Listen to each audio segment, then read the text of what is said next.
I am Maria Garcia de Fleury. On September 14th, we celebrate the feast of the Exaltation of the Holy Cross, which commemorates two historical events.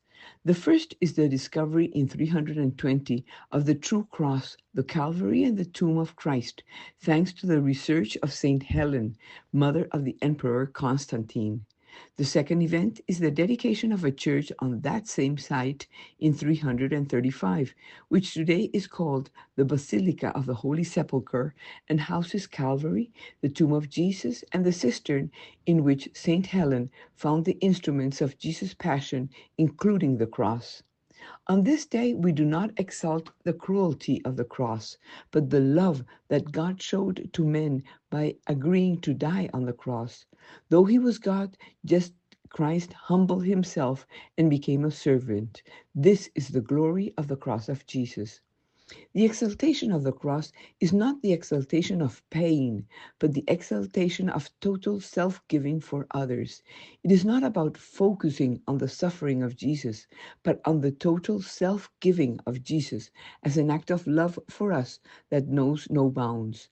Therefore, every Christian can find meaning in the small and great crosses of their lives and in the life of the world tormented by war, hatred, and violence. Christ shed his blood on the cross and gave his life. Thus, many Christians throughout the world, young and old, have shed their blood to speak of, defend, and live the life of Christ. We read about it, we see it in past videos and in real time. What is it about Jesus that makes so many people willing to give their entire lives for him?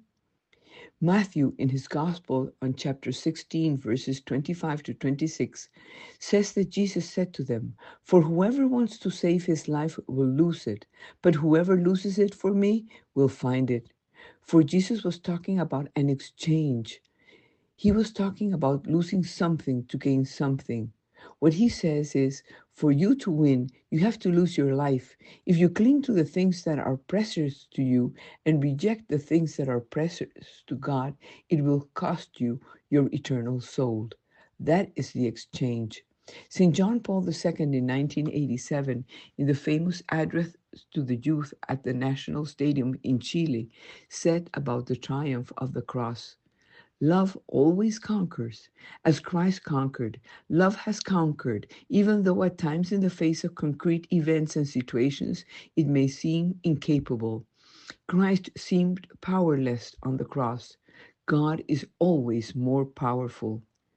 Yes, friends, cross and glory are therefore the two central and inseparable dimensions of the mystery of the crucified one.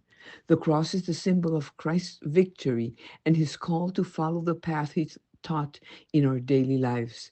The cross remains the universal icon of the Christian faith. Its importance throughout the centuries is a palpable reminder of the perseverance and devotion of the early Christians. Today, the cross invites us to reflect on its meaning in our daily lives.